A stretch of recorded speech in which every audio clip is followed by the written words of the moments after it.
بسم اللہ الرحمن الرحیم الحمد للہ رب العالمین والصلاة والسلام علی اشرف الانبیاء والمرسلین وعلی آلہ وصحبہ اجمعین اما بعد اعوذ باللہ من الشیطان الرجیم بسم اللہ الرحمن الرحیم والعصر ان الانسان لفی خسر الا الذین آمنوا وعملوا الصالحات وتواصوا بالحق وتواصوا بالصبر صدق اللہ العظیم۔ بزرگان محترم، معزز بھائیوں، دوستو، عزیزو، قرآن کریم میں سب سے چھوٹی دو صورتیں ہیں، ایک تو سورہ عصر ہیں اور دوسری سورہ کوثر ہے۔ انا اعطیناک الکوثر فصل لربک وانحر ان شانئک ھو الابتر۔ یہ دو صورتیں پورے قرآن کریم میں سب سے چھوٹی صورتیں ہیں، لیکن دونوں اپنے معنی میں بڑی جامع ہیں۔ ویسے الفاظ کے اعتبار سے تو یہ دونوں صورتیں بہت چھوٹی ہیں، لیکن اس میں جو معانی ہیں، حق تعالی جل شانہ نے اس میں جو معانی ذکر فرمائے ہیں، معانی کے اعتبار سے یہ صورتیں بڑی جامع ہیں۔ خصوصاً سورہ عصر، حضرت الامام محمد ابن ادریس الشافعی رحمۃ اللہ علیہ، جو امام محی السنہ کہے جاتے ہیں، یعنی سنتوں کو زندہ کرنے والے، حضرت امام محمد ابن ادریس الشافعی رحمۃ اللہ علیہ چار اماموں میں سے امام ہیں، اگرچہ یہ شاگرد ہیں امام محمد ابن حسن شیبانی رحمۃ اللہ علیہ کے، اور استاذ ہیں امام احمد ابن حنبل رحمۃ اللہ علیہ کے، لیکن ان کو امام محی السنہ کہا جاتا ہے۔ بہت بڑے امام ہیں۔ حق تعالی جل شانہ نے علم کا دروازہ آپ پر کھولا تھا۔ آپ کی کتابوں کو دیکھنے سے معلوم ہوتا ہے کہ آپ پر علوم کا القاء کیا گیا تھا۔ حضرت امام شافعی فرماتے ہیں کہ اگر اللہ قرآن نازل نہ کرتا، صرف سورہ والعصر نازل کر دیتا تو بھی انسان کی ہدایت کے لیے کافی و شافی تھا۔ اس کا مطلب یہ نکلا کہ سورہ عصر پورے قرآن کی جگہ پر ہے، اور اس میں وہ مضامین ہیں جو پورے قرآن میں اللہ تعالیٰ نے بیان فرمائے ہیں، تو یہ صورت بڑی جامع ہے۔ حق تعالی جل شانہ ومن والہ نے سب سے پہلے تو اس میں والعصر قسم کھائی ہے۔ عصر کا ترجمہ عصر کا وقت بھی ہو سکتا ہے، اور عصر کا ترجمہ زمانہ بھی ہو سکتا ہے۔ حق تعالیٰ قرآن میں قسمیں کھاتا ہے۔ دنیا میں بندہ قسم کھاتا ہے اپنی بات کو مؤکد کرنے کے لیے، تاکید کے لیے۔ ہو سکتا ہے سامنے والے کو میری بات پر شک ہو، تو میں اس شک کو دور کرنے کے لیے قسم کھاتا ہوں، تاکہ شک دور ہو جائے، میری بات پر یقین ہو جائے۔ لیکن رب کریم کی بات پر تو کسی کو شک ہے ہی نہیں، وہ تو سچا کلام ہے۔ ومن اصدق من اللہ قیلا ومن اصدق من اللہ حدیثا، اس سے بڑھ کر سچی بات کسی کی نہیں ہو سکتی ہے۔ صادق کلام ہے، اور اس رب کریم کا کلام ہے جس میں جھوٹ کا شبہ تک نہیں ہو سکتا ہے، جو 16 آنی 100% صحیح کلام ہے۔ ایسے کلام کے باب میں قسم کھانے کا کوئی سوال پیدا نہیں ہوتا ہے۔ پھر اللہ تعالیٰ قرآن کریم میں قسمیں کیوں کھاتا ہے؟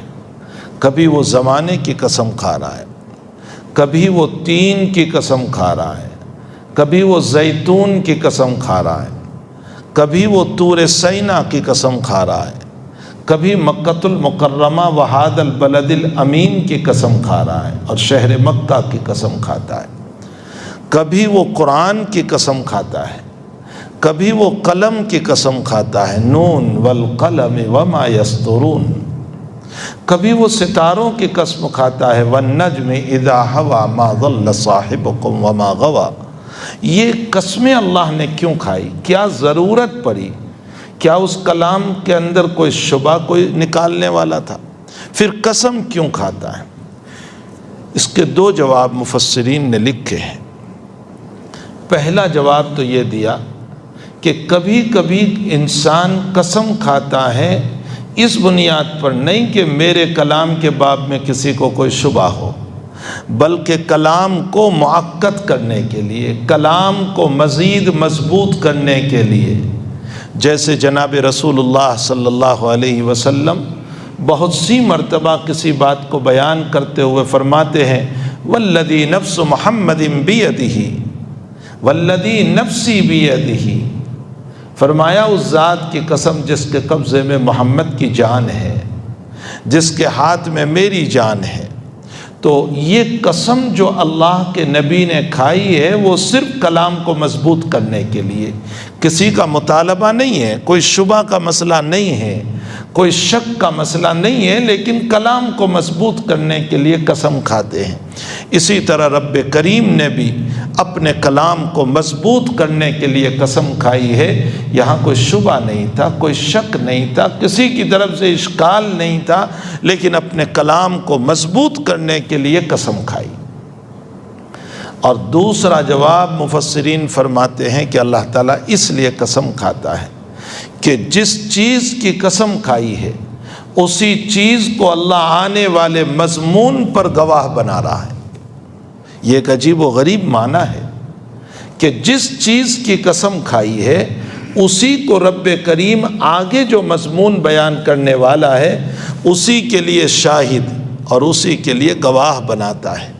مثلا اسی صورت کو لے لیں، والعصر، زمانے کی قسم، اور پھر آگے فرمایا سارے انسان خسارے میں ہیں۔ خسارہ کس بنیاد پر؟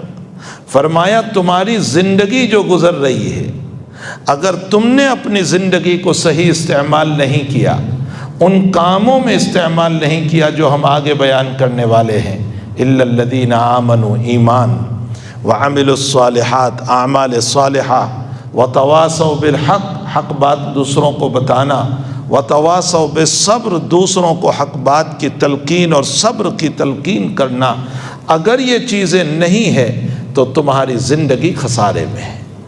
اور زندگی خسارے کا مطلب یہ ہے کہ میری زندگی کے جو ایام ہیں، جو گھنٹے ہیں، جو منٹیں ہیں، جو ساعت ہیں، جو سیکنڈ ہیں، جو رات ہے، جو دن ہے، وہ جو گزرتے جا رہے ہیں اسی کو تو زمانہ کہتے ہیں، یہ نقصان میں جا رہے ہیں۔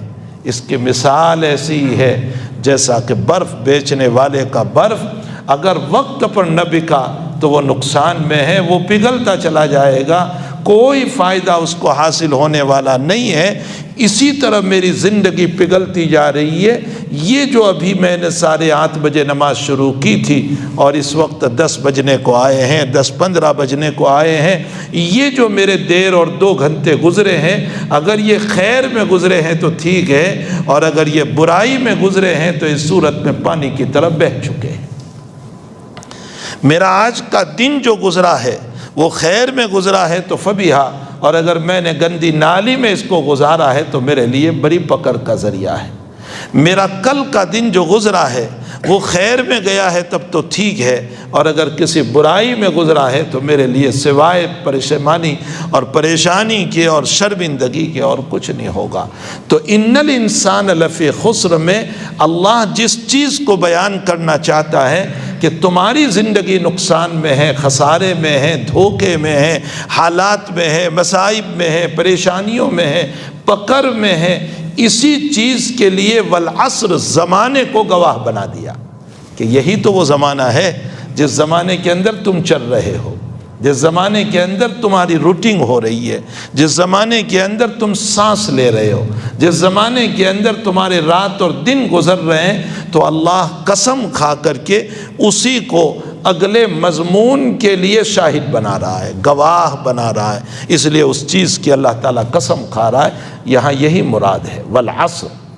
اب اگر عصر سے مراد عصر کا وقت لے لے تو حضرات مفسرین فرماتے ہیں کہ اللہ نے عصر کے وقت کی قسم کھا کر اشارہ کیا کہ وہ آفتاب، وہ سورج جو صبح کو نکلا تھا تو تم آنکھ نہیں ملا سکتے تھے، وہ جوانی پر تھا، اگر تم نے آنکھ ملائی تو تمہاری آنکھوں سے آنسو نکل آتے تھے، تم رو دیا کرتے تھے، پانی نکل آتا تھا، تم آفتاب کو نظر بھر کے دیکھ نہیں سکتے تھے، اس لیے کہ وہ جوانی پر تھا، وہ شباب پر تھا۔ لیکن جب شام ہو گئی، عصر کا وقت ہو گیا، وہ آفتاب پیلا پڑ گیا، اب تم نظر بھر کر اس کو دیکھ رہے ہو، اب تمہاری آنکھوں میں آنسو نہیں آ رہے ہیں، اب پانی نہیں آ رہا ہے، بلکہ تم برابر اس کو دیکھ رہے ہو اور تمہارے اوپر کوئی اثر نہیں ہو رہا ہے اس آفتاب کی تمازت کا، اس کی گرمی کا۔ صبح کو جب یہ طلوع ہوا تھا تو اس کا حال یہ تھا کہ اس کی حرارت اور اس کی گرمی تم برداشت نہیں کر سکتے تھے۔ شام ہو گئی، اس کی دھلوانی جا رہی ہے، اس کی جوانی چلی جا رہی ہے، اس کی گرمی ختم ہونے کو جا رہی ہے۔ حق تعالیٰ نے عصر کے وقت کی قسم کھا کر اس قرآن کے پڑھنے والے کو بتایا کہ وہ سورج جو صبح میں جوانی کے ساتھ، تمازت کے ساتھ، گرمی کے ساتھ، شباب کے ساتھ طلوع ہوا تھا اور تم دیکھ نہیں سکتے تھے، وہ شام کو برہا ہو گیا، وہ پیلا پڑ گیا، وہ جو ہے اب اس کی تمازت اور گرمی ختم ہو گئی۔ اے اترا کر چلنے والے، اترا کے نہ چل، کل کو تیری جوانی بھی بڑھاپے میں بدلنے والی ہے، کل تو بھی دھلنے والا ہے، کل تیری گرمی بھی ختم ہونے والی ہے۔ لا تمشِ فی الارض مرحا انک لن تخرق الارض ولن تبلغ الجبال طولا۔ اے انسان، اکرتا ہوا زمین پہ نہ چل، تو زمین کو پھاڑ نہیں سکتا اور آفتاب اور آسمان کی بلندیوں تک پہنچ نہیں سکتا ہے۔ اس لیے ہمیں کہا گیا اس آفتاب کے پیلے پن سے کہ تو عبرت لے لے، تو سبق لے لے اس سے کہ تو بھی تو کبھی برہا ہونے والا ہے، تیری بھی داڑھی سفید ہونے والی ہے، تیرے چہرے کی نلکیاں پڑنے والی ہے، تیرے بال میں سفیدی آنے والی ہے، تیرے ہاتھوں میں جو ہیں حرکتیں پیدا ہونے والی ہے، اور تیرا بڑھاپا تجھے مجبور اور معذور کرنے والا ہے۔ یاد رکھ، اس پیلے آفتاب سے نصیحت حاصل کر لے اور تواضع کی زندگی گزار لے، اور ہم جو کہہ رہے ہیں اس کے مطابق زندگی گزار، ورنہ یاد رکھ لے بڑھاپے میں بھی تیری پرسان حال کا کوئی مسئلہ نہیں ہوگا اور قبر میں بھی تجھے کوئی پوچھنے والا نہیں ہوگا۔ اسی لیے ہمارے اکابر نے فلسفہ اسلام پر کتابیں لکھی، اگر ہم مطالعہ کریں، افسوس کہ یہ مسلمان اسے پتہ ہی نہیں ہے، اسے فلسفہ اسلام کا پتہ ہی نہیں ہے، اور جب کوئی فلسفہ شباب پر آ کر کے سامنے آتا ہے نا تو یہ مسلمان کہتا ہے ہاں 1400 سال پہلے سے ہم بھی کہتے چلے آ رہے تھے۔ ارے تو نے کیا کیا؟ جب کوئی انگریز ثابت کرتا ہے تب یہ کہتا ہے ہاں 1400 سال سے ہمارے تو اسلام کے اندر تھا۔ تو نے اپنے اسلام کو کہاں ثابت کیا تھا؟ تجھے تو کچھ پتہ بھی نہیں تھا، تجھے کچھ پتہ بھی نہیں تھا۔ حضرت شاہ عبدالعزیز صاحب محدث دہلوی رحمۃ اللہ علیہ نے لکھا کہ نبی اکرم صلی اللہ تعالیٰ علیہ وسلم کو معراج میں جو جانور بھیجا گیا اسے براق کہتے ہیں، اور براق مبالغہ کا صیغہ ہے جو برق سے ماخوذ ہے، اور برق کا معنی بجلی، اور بجلی 1 سیکنڈ میں 1,00,000 کلومیٹر سے زیادہ جو ہے 1 سیکنڈ کے اندر پہنچ جاتی ہے۔ بھلا برق کا معنی بجلی، اور بجلی 1 سیکنڈ میں 1,00,000 کلومیٹر سے زیادہ چلی جاتی ہے، تو براق تو اس سے زیادہ مبالغہ ہے۔ اگر میرا نبی 2 منٹ کے اندر بیت المقدس پر پہنچ گیا تو اشکال کیا ہو سکتا ہے؟ تو اب یہ کہنے لگا ہاں 1400 سال سے، تجھے تو پتہ بھی نہیں تھا اور تو اپنے دنگے ہانکنے لگ گیا۔ حقیقت یہ ہے کہ مسلمانوں کو اپنے اسلام کے فلسفے کا پتہ ہی نہیں ہے۔ ہمیں اپنے اسلام کے فلسفے کو جاننا چاہیے۔ خدا پاک کی قسم، اسلام سے بہتر مذہب کوئی نہیں ہے۔ اس نے اپنے اندر جو مسائل دیے، میں آپ کو چند مثالیں سمجھاؤں۔ کسی زمانے میں لوگ ختنہ کرنے کو برا جانتے تھے، اب غیر مسلم بھی ختنہ کرانے لگے۔ یہود تو کراتے ہی تھے، اس لیے کہ ملت ابراہیمی کا ان کا دعویٰ ہے کہ ہم ابراہیم علیہ السلام کی ملت پر ہیں، اس لیے وہ ختنہ کراتے۔ مسلمان تو کراتے ہی ہے، اس لیے کہ ملت ابیکم ابراہیم، ابراہیم کی سنت ہے، لیکن اب غیر مسلم بھی کرانے لگے۔ لیکن وہ ختنہ کا نام نہیں دیتے، وہ نام دیتے ہیں آپریشن۔ کیوں؟ ختنے کا نام دیں گے تو اسلام کی شان بڑھ جائے گی۔ ہاں واہ، تم چاہے کچھ بھی نام بدل لو، لیکن اسلام کا دیا ہوا فلسفہ ہے، اسے تسلیم کرنا پڑے گا۔ اسلام نے نکاح کا مسئلہ جب بیان کیا تو فرمایا کہ نکاح ایک تعلق ہے، لیکن کبھی اس تعلق کو ضرورت کی بنیاد پر توڑنا پڑتا ہے، اسی توڑنے کا نام طلاق دیا گیا کہ بہت زیادہ ضرورت پیش آ جاتی ہے تو پھر اس صورت میں طلاق کا مسئلہ بھی شریعت نے دیا۔ بہت سے لوگ کہتے ہیں ہم تو جوڑ میں مانتے توڑ میں نہیں مانتے، بے وقوف، طلاق تو شریعت نے دی ہے، کبھی ضرورت پڑ جاتی ہے اس کی بھی، ہر وقت جوڑ کے مسائل نہیں ہوا کرتے، کبھی توڑ کے مسائل بھی لانے پڑتے۔ نبی کریم صلی اللہ علیہ وسلم نے اپنی پھوپھی ذات بہن حضرت زینب رضی اللہ تعالیٰ عنہ کا نکاح کرایا اپنے متبنہ اور لیپالک بیٹے زید بن حارثہ سے۔ ظاہر سی بات ہے کہ زینب آزاد خاندان سے تھی اور زید غلامی کے دور سے آئے تھے۔ زینب بڑی خوبصورت تھی اور زید تھوڑے سانولے تھے، لیکن چونکہ نبی کا حکم تھا اس لیے بہن کو ماننا پڑا اور مان کر کے تسلیم کرنا پڑا کہ ٹھیک ہے میں نکاح کر لیتی ہوں۔ نکاح تو کر لیا نبی اکرم صلی اللہ علیہ وسلم کے کہنے پر، لیکن چونکہ آزاد خاندان سے ہیں، قریش سے ہیں اور ادھر ایک غلامی کا دور گزار کر کے زید آئے ہیں، اس لیے دونوں میں نباہ نہیں ہو سکا۔ اسی کے ساتھ ساتھ تھوڑے سے سانولے بھی تھے اور زینب بڑی خوبصورت تھی، تو نباہ نہیں ہو سکا۔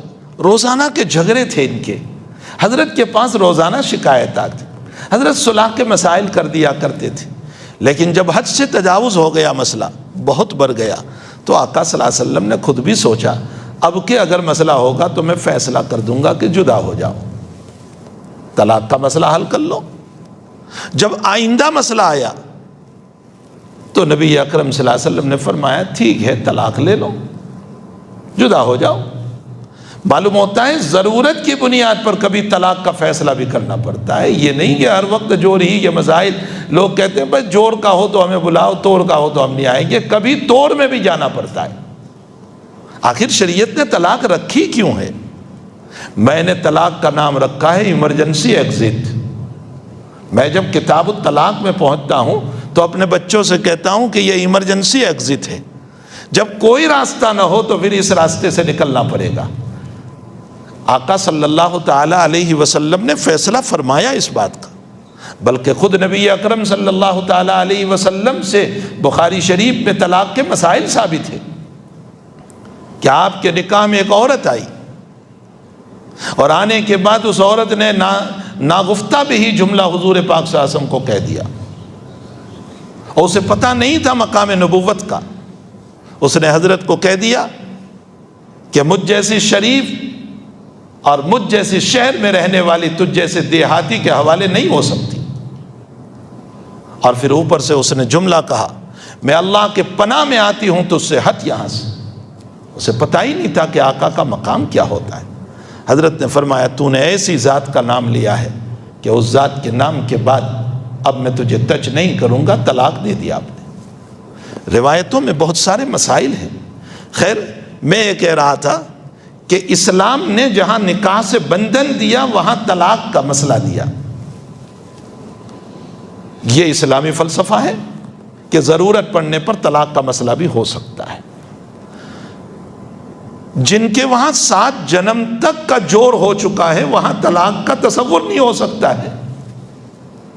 وہ تو کہتے ہیں کہ 7 جنم تک ہمارا جوڑ ہے، اب یعنی کبھی یہ بندھن ٹوٹنے والا ہے ہی نہیں، 7 جنم تک۔ گویا اس کے بعد جنم لیں گے اس میں بھی ہم ساتھ رہیں گے، اس کے بعد جنم لیں گے اس میں بھی ساتھ رہیں گے، تو جو بندھن 7 جنم تک چلنے والا ہے اس میں اب توڑ کا مسئلہ ہی نہیں ہے، تو پھر تم توڑ کرو گے کیسے جب نباہ نہیں ہوگا تمہارا؟ تو لے آئے لفظ ڈائیورس، فرمایا ہم ڈائیورس کر رہے ہیں۔ تم کچھ بھی الفاظ بولو مسئلہ تو وہی طلاق کا ہوگا، لیکن لفظ طلاق بولنے چاہتے ہیں تو اسلام کی شان بڑھ جاتی ہے، اس لیے اس کو استعمال نہیں کرتے۔ فلسفہ اسلام جو ہے نا، اسلام نے جو فلسفہ دیا ہے خدا پاک کی قسم، چونکہ یہ آسمانی مذہب ہے اور اللہ کی طرف سے بنایا ہوا مذہب ہے، اس لیے اس میں جو فلسفہ دیا گیا ہے تو ہمارے اکابر نے مستقل اس پر کتابیں لکھی، اور ان کتابوں کو دیکھنے سے معلوم ہوتا ہے کہ ایک ایک مسئلے کے اندر حق تعالیٰ نے جو گہرائی، جو بصیرت اور جو فلسفہ رکھا ہے، جب ہم اس کو پڑھتے ہیں تو ایسا معلوم ہوتا ہے کہ رب کریم نے کتنا بہترین مذہب عطا فرمایا ہمیں۔ میزان الکبریٰ علامہ شعرانی رحمۃ اللہ علیہ کی کتاب اسی مسئلے پر ہے۔ آپ نے فلسفہ اسلام کو اس میں بیان فرمایا۔ یہی تو وجہ ہے کہ آپ فلسفہ بیان کرتے کرتے علامہ شعرانی رحمۃ اللہ علیہ فرماتے ہیں کہ جب نماز پڑھتے ہیں تو رفع یدین کا مسئلہ کیوں آیا؟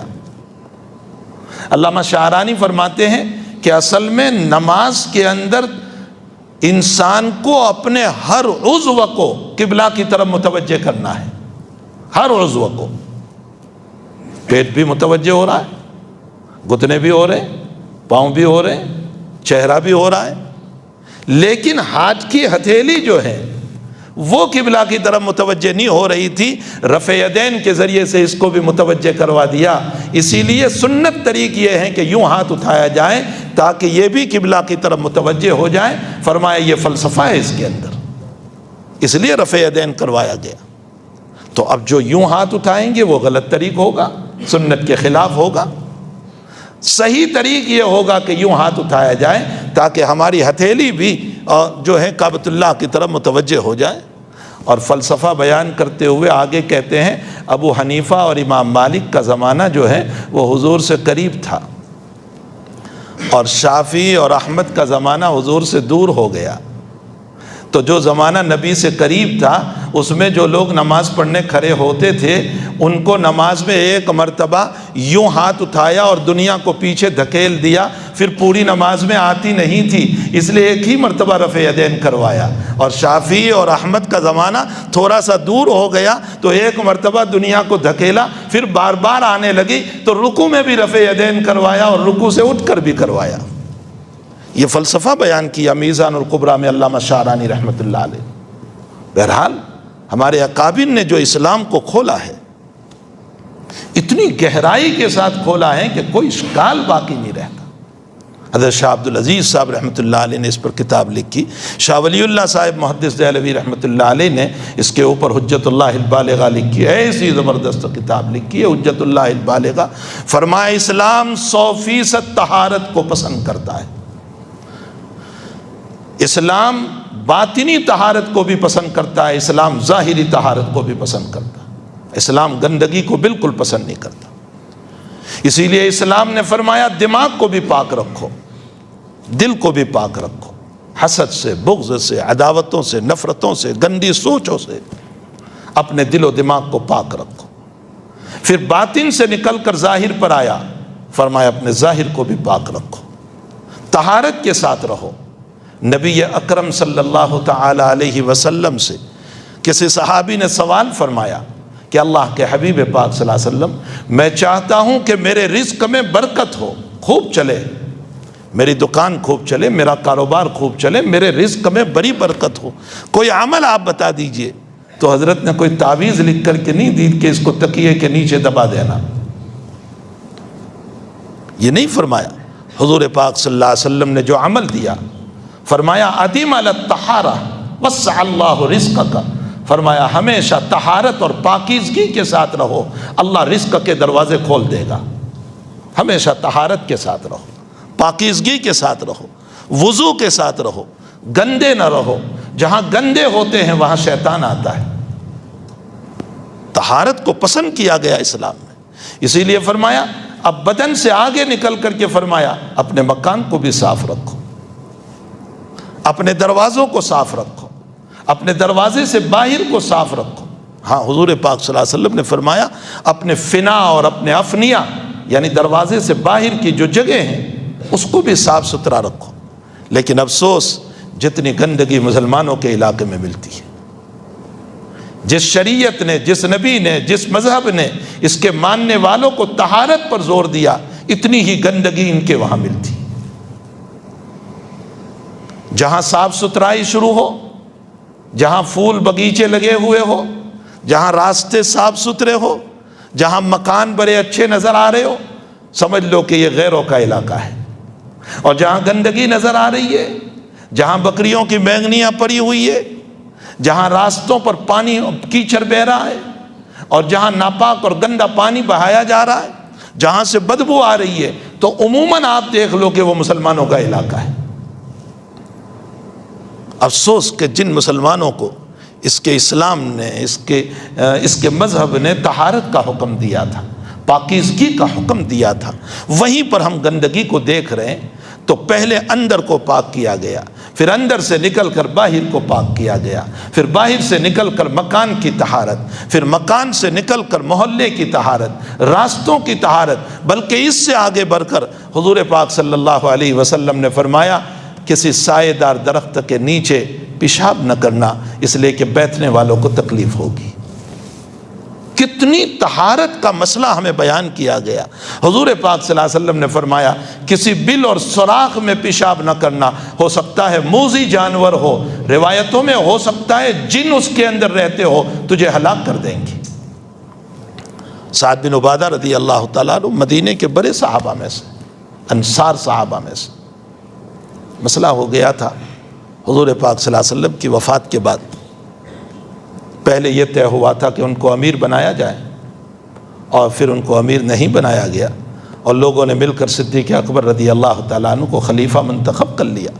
سعد ناراض ہو گئے اور وہاں سے چلے گئے۔ تاریخی روایتوں میں لکھا ہے کہ راستے میں ایک جگہ کسی بل میں، کسی سوراخ میں پیشاب کیا، جنہوں نے نکل کر ان کو مار دیا، اور مدینے میں آ کر جنہوں نے اشعار پڑھے اور اس کے اندر بتایا کہ ہم نے تمہارے امیر کو مارا اس لیے کہ ہمارے گھر میں پیشاب کیا ہے۔ آقا صلی اللہ علیہ وسلم نے سایہ دار درخت کے نیچے پیشاب کرنے سے منع فرمایا۔ حضور پاک صلی اللہ علیہ وسلم نے بہتے ہوئے پانی میں پیشاب کرنے سے منع فرمایا۔ حالانکہ بہتا ہوا پانی میرے پیشاب سے ناپاک ہونے والا نہیں ہے، وہ آب رواں ہے، وہ بہنے والا پانی ہے، وہ ناپاک نہیں ہوتا ہے، لیکن کیوں منع فرمایا؟ فرمایا تیری نظافت اور تیری طبیعت کے خلاف ہے، اس لیے کہ تو جب پیشاب کر رہا ہے تو کسی دیکھنے والے کو گھن پیدا ہو جائے گی، نفرت پیدا ہو جائے گی۔ پانی ناپاک نہیں ہوا لیکن نفرت پیدا ہو جائے۔ اسی لیے آقا صلی اللہ علیہ وسلم نے فرمایا کہ جب پانی پیو تو 3 سانس میں پیو، اور جب سانس لو تو منہ سے گلاس کو ہٹا لیا کرو، برتن کو ہٹا لیا کرو۔ آخر اللہ کے حبیب حکمت کیا ہے اس میں؟ فرمایا حکمت یہ ہے کہ اگر تو منہ لگا کر کے سانس لیتا رہے گا، تیرے بعد جو اس گلاس میں پانی پی گا اس کو تھوڑی سی گھن اور نفرت پیدا ہو جائے گی، تو اپنے مسلمان بھائی کو تکلیف کا ذریعہ بن جائے گا۔ فلسفہ اسلام تو دیکھو کہ کیسی وہ طہارت کو ہمارے سامنے بیان کر رہا ہے، کتنی گہرائی اور بصیرت کے ساتھ۔ لیکن جن مسلمانوں کو طہارت کا مسئلہ دیا تھا، پاکیزگی کا مسئلہ دیا تھا، اندر میں بھی باہر بھی وہی طہارت ہماری زندگیوں سے رخصت ہو گئی۔ ہمارے گھر بھی وہ گندے ہوا کرتے ہیں، ہمارے محلے بھی وہ گندے ہوا کرتے ہیں، ہمارے بدن میں بھی وہ ناپاکیاں ہوا کرتی ہے، وہ نظافت نہیں ہوا کرتی ہے، وہ بدبو کے مسائل ہوا کرتے ہیں۔ تو بہرحال فلسفہ، یہ ساری بحث حضرت شاہ ولی اللہ صاحب محدث دہلوی رحمۃ اللہ علیہ نے حجت اللہ البالغہ میں کتاب الطہارت کے اندر فرمائی، اور فرمایا ان اللہ جمیل یحب الجمال۔ مسلم کی روایت ہے اللہ جمیل ہے، جمال کو پسند کرتا ہے۔ اللہ پاکیزگی کو پسند کرتا ہے، اللہ ناپاکی کو پسند نہیں کرتا۔ اللہ نظافت کو پسند کرتا ہے، بدبو اور گندگی کو پسند نہیں کرتا۔ یہاں تک فرمایا نبی اکرم صلی اللہ علیہ وسلم نے کہ بدبودار چیز کو کھائیں تو لا یقربن مصلانا، فرمایا میری مسجد میں نہ آئے۔ وہ اتنی حد تک فرمایا کہ اگر بدبودار چیز تم نے کھائی ہے تو تم میری مسجد میں نہ آنا، اور لا یقربن، ان علماء سے پوچھو تاکیدی سے گائے، ہرگز ہرگز میری مسجد میں نہ آئے۔ اس لیے علماء نے لکھا ہے کہ بدبودار چیز کو کھا کر، جیسے حدیث شریف میں مثال دی گئی، لہسن کھا کر، کچا لہسن، کچا پیاز کھا کر مسجد میں نہ آئے، اس لیے کہ اس سے بدبو پیدا ہوتی، اور بدبو کے ذریعے سے تمہارے قریب کھڑے رہنے والے فرشتوں کو تو نفرت ہے ہی، لیکن دوسرے مصلی کو بھی تکلیف ہوتی ہے۔ اسی میں علماء نے بیڑی کو شمار کیا، اسی میں علماء نے سگریٹ کو شمار کیا، اسی میں علماء نے پان اور تمباکو کو شمار کیا کہ جس تمباکو کے ذریعے سے بدبو پیدا ہوتی ہے اس کو کھا کر کے مسجد میں نہ آئے۔ حتیٰ کہ حدیث شریف میں ہے کہ تمہارے بدن میں وہ بیماری ہے کہ جس بیماری کی بنیاد پر دوسروں کو نفرت ہوتی ہے، تو جو جماعت واجب ہے، جو جماعت سنت معقدہ ہے، علماء کے نزدیک جماعت سنت معقدہ ہے، فرمایا کہ تیری بیماری کی وجہ سے اگر دوسرے کو نفرت ہو رہی ہے تو اس سنت معقدہ کو چھوڑنے کی تجھے اجازت ہے، گھر پہ اکیلا نماز پڑھ لے، اللہ تجھے جماعت کا ثواب دے دے گا، لیکن مسجد میں کسی کو تکلیف پہنچانے نہ آنا۔ آپ فلسفہ اسلام کو سمجھیں، اسلام کیسا باریک مذہب ہے، کتنی گہرائی اور بصیرت لیا ہوا مذہب ہے، اس سے بہتر کوئی مذہب نہیں ہو سکتا ہے۔ اس نے طہارت پر زور دیا تو باطن سے لے کر ظاہر تک ہمیں لے گیا، اوپر سے لے کر نیچے تک۔ چلیے حضرت شاہ ولی اللہ صاحب کی ایک بحث میرے ذہن میں اور آ گئی۔ دنیا میں ہر انسان چاہتا ہے کہ میری ایک نسبت ہو، نسبتوں سے کیا ہوتا ہے؟ میرا ملک تو ملک سے نسبت، میرا شہر شہر سے نسبت، میرے رشتہ دار فیملی سے نسبت، نسبتیں ہو گئی۔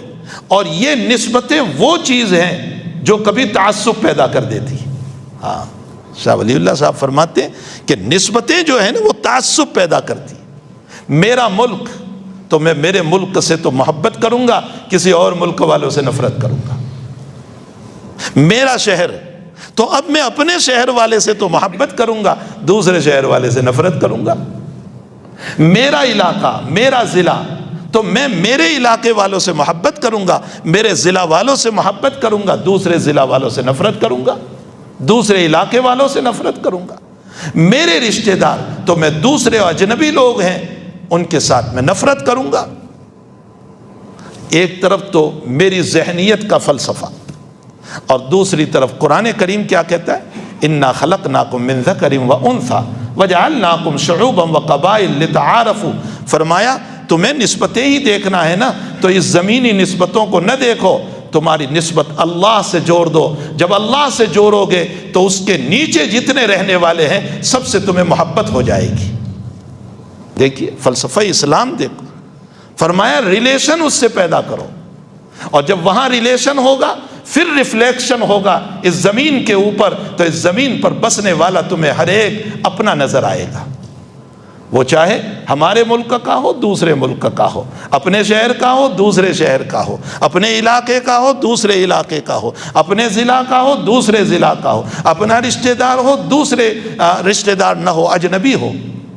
فرمایا اسی کو اب حدیث پر آئیں تو جناب نبی کریم صلی اللہ علیہ وسلم فرماتے ہیں الخلق عیال اللہ، اس پوری زمین پر بسنے والا یہ اللہ کا کنبہ اور فیملی ہے۔ فرمایا اللہ کے کنبہ اور فیملی سے محبت کرو گے، میری فیملی سے کوئی محبت کرتا ہے مجھے اچھا لگتا ہے، اللہ کی اس فیملی سے جو پوری زمین پر بس رہے ہیں، چاہے وہ کالا ہو، گورا ہو، عربی ہو، عجمی ہو، وہ یورپ کا ہو یا ایشیا کا ہو، اگر تم اس سے محبت کرو گے اللہ کہتا ہے مجھے بھی تجھ سے محبت ہو جائے گی۔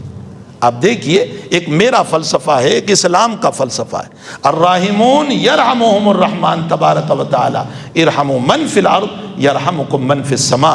تم پوری زمین والوں پر رحم کرو، آسمان والا تم پر رحم کرے گا۔ اللہ نے یہ نہیں کہا اپنے ملک والوں پر رحم کرنا، اپنے علاقے والوں پر رحم کرنا، اپنے ضلع والوں پر رحم کرنا، اپنے رشتہ داروں پر رحم کرنا، اپنے متعلقین پر رحم کرنا، نہیں۔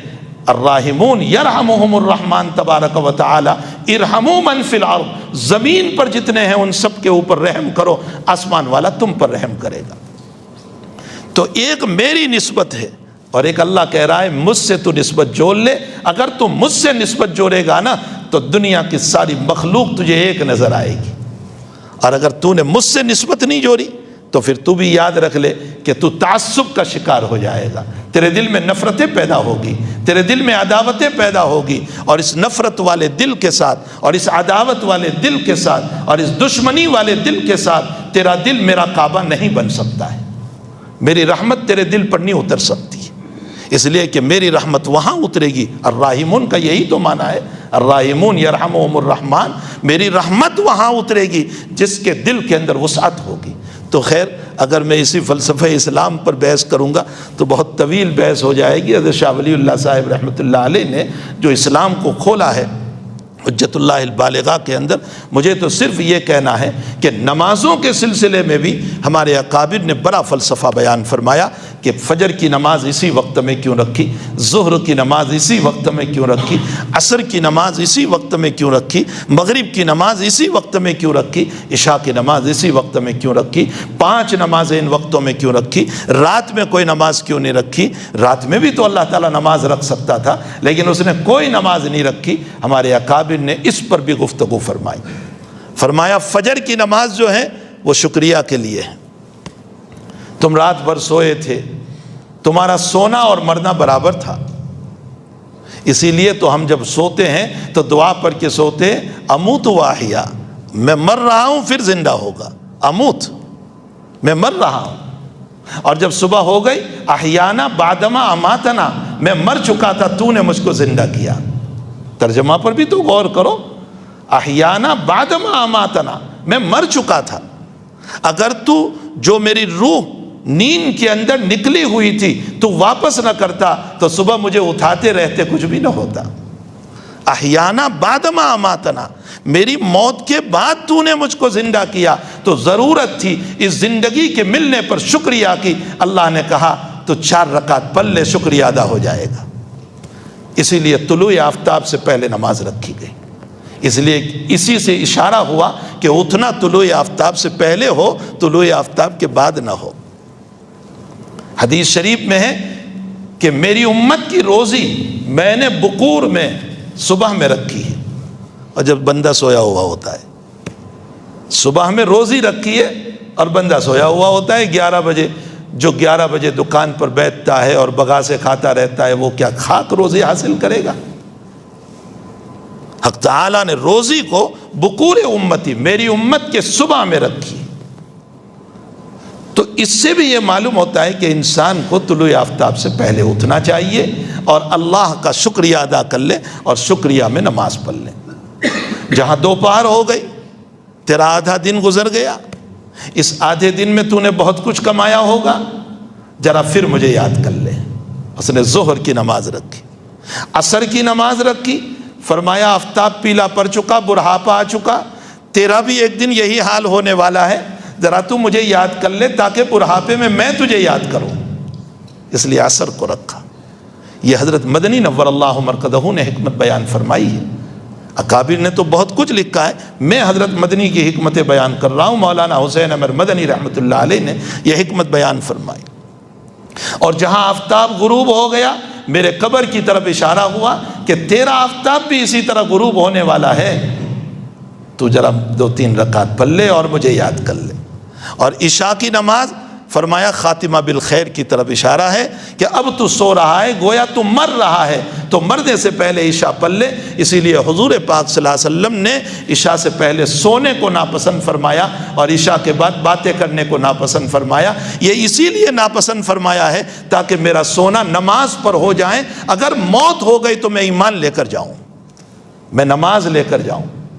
اور ہمارے حضرت شیخ مولانا محمد زکریا صاحب رحمۃ اللہ علیہ نے بخاری شریف میں مغرب اور عشاء کی عجیب و غریب حکمت بیان فرمائی، مغرب اور عشاء کی۔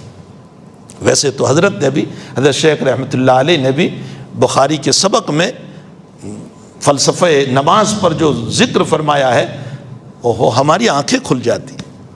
فرمایا 24 گھنٹے ہیں۔ چلیے میں حضرت شیخ کی پوری تشریح سنا دوں۔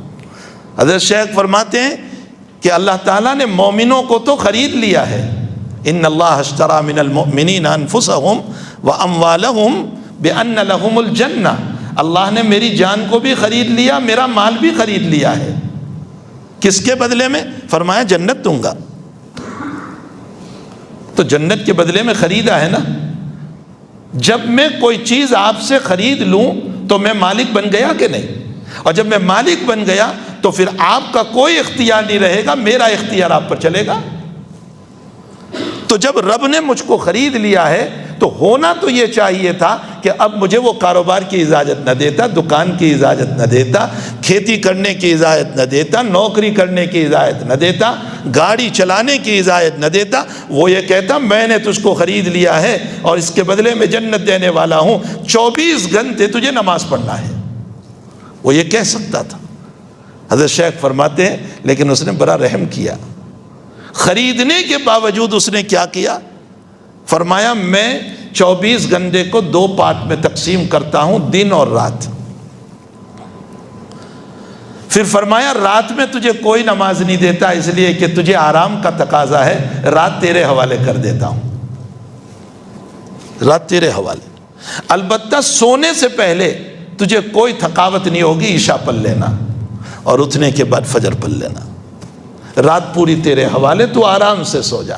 اگر تو نے اٹھ کر تہجد پڑھ لی تو میں تجھے بہت کچھ عطا کروں گا، فرض نہیں کرتا ہوں، تہجد کو فرض نہیں فرمایا، بہت کچھ عطا کروں گا۔ اب دن کو بھی 2 حصوں میں تقسیم کر رہا ہوں، ادھر تو نے فجر پڑھ لی ہے، فرمایا صبح کا وقت بڑے نشاط کا ہوتا ہے، چستی کا ہوتا ہے، کام کا ہوتا ہے، تو جا یہ وقت میں نے تجھے ہی دے دیا، زوال تک کوئی نماز نہیں رکھتا ہوں، تو کما لے جتنا کمانا ہو، یہ وقت تیرے حوالے۔ اور جہاں زوال ہو گیا تو اب بہت دھوپ کی وجہ سے طبیعت تھوڑی سی تھک جاتی ہے، طبیعت میں نشاط نہیں رہتا، تو اسی سستی والے وقت میں سے تھوڑا سا وقت مجھے دے دے، اور ظہر پڑھ لے، عصر پڑھ لے، مغرب پڑھ لے۔ اب مغرب کے بعد حضرت شیخ فلسفہ بیان فرماتے ہیں کہ مغرب کے بعد تھوڑی دیر کے لیے اجالا رہتا ہے۔ آپ دیکھیں مغرب کے بعد تھوڑی دیر اجالا رہتا ہے، پھر اندھیرا ہو جاتا ہے، اور پھر اندھیرا مسلسل چلتا ہے صبح تک۔ حضرت شیخ رحمۃ اللہ علیہ فرماتے ہیں کہ جیسے مغرب کے بعد تھوڑی دیر اجالا رہا، جب تک اجالا رہا دن بھر کی باتیں ہوتی ہے، جب اندھیرا ہو گیا تو اب رات کے تذکرے شروع ہو جاتے ہیں، بچوں کو کہا جاتا ہے بیٹو ہوم ورک کر لیا، سو جاؤ جلدی سے، صبح اسکول جانا ہے، مدرسے جانا ہے، تو رات کے تذکرے شروع ہو جاتے ہیں، سونے کے تذکرے شروع ہو جاتے ہیں، بستر بچھائے جاتے ہیں۔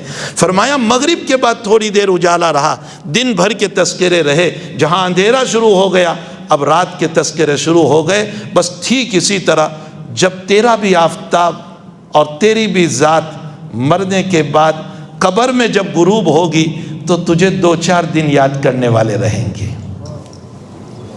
2-4 دن تجھے یاد کریں گے، تیری اولاد بھی پھر بھول بھلیا ہو جائے گی۔ کبھی سال میں قبر پہ آ گئے تو آ گئے، ورنہ باپ کو بھی بھول جاتے ہیں، ماں کو بھی بھول جاتے ہیں۔ وقت کے مرور پر اور وقت کے گزرنے پر اولاد کو یہ بھی پتہ نہیں رہتا کہ میرے باپ کی قبر کہاں ہے اور میری ماں کی قبر کہاں ہے۔ حضرت شیخ فرماتے ہیں کہ مغرب کے بعد تھوڑی دیر اجالا رہا غروب آفتاب کے بعد، اور تھوڑی دیر دن بھر کا تذکرہ رہا، پھر رات کے تذکرے سونے کے شروع ہو گئے۔ اسی طرح جب تو مرے گا تو تیرے مرنے کے بعد، تیرے آفتاب کے غروب ہونے کے بعد 2-4 دن تیرے تذکرے چلیں گے، پھر تو بھی بھول بھلیا ہو جائے گا۔ میرے بندے رات کے اندھیرے میں عشاء کی نماز پڑھ لے، جب ساری دنیا تجھے بھول جائے تب تیرا رب تجھے یاد کرے گا، اس لیے اندھیرے میں عشاء کی نماز پڑھ لے۔ جیسے تو اندھیرے میں مجھے یاد کرے گا، میں قبر کی وحشتوں میں تجھے یاد کروں گا، قبر کی تنہائیوں میں تجھے یاد کروں گا۔ فرمایا یہ ہے عشاء کی نماز کی حکمت۔ اسی لیے عشاء کی نماز کے باب میں فرمایا گیا کہ جب بندہ اندھیرے میں چلتا ہے ٹھوکریں کھاتا ہوا، جب عشاء کی نماز کے لیے چلتا ہے تو اللہ اس کی ہر ٹھوکر پر کہتا ہے کہ میں تجھے اجر عظیم عطا کروں گا۔ میرے بھائیو، حقیقت یہ ہے کہ اسلام میں بڑا فلسفہ ہے، عبادتوں کے باب میں، معاملات کے باب میں، معاشرت کے باب میں، اخلاق کے باب میں، معیشت کے باب میں۔ تو حق تعالیٰ نے اگر والعصر سے عصر کی نماز کی قسم کھائی ہے تو اشارہ فرمائے اس بات کی طرف کہ جیسے آفتاب پیلا پڑ چکا ہے، ضعیفی آ گئی، بڑھاپا آ گیا، اس کی تمازت ختم، اس کی جوانی ختم، اس کا شباب ختم، اسی طرح قرآن کے پڑھنے والوں ایک دن تمہیں بھی ضعیفی آئے گی، بڑھاپا آئے گا، تمہارے بھی ہاتھوں میں کب کبھی پیدا ہوگی، بال بھی سفید ہو جائیں گے، چہرے پر نلکیاں بھی پڑ جائے گی، پھر تم اپنے اختیار سے سجدہ کرنا چاہو گے تو بھی نہیں کر سکو گے، اور کھڑے ہو کر کے قیام کرنا چاہو گے تو بھی نہیں کر سکو گے، تم محتاج بن جاؤ گے۔ اس سے پہلے اپنے اختیار سے ذرا کھڑے ہو کر قیام بھی کر لو، اور سجدے بھی کر لو، اور رکوع بھی کر لو، تاکہ تمہاری نماز کامل و مکمل ہو جائے، ورنہ ایک وقت آئے گا کہ تمہاری مجبوریاں تمہیں بیٹھنے پر مجبور کر دے گی، تمہاری بیماریاں تمہیں بیٹھنے پر مجبور کر دے گی۔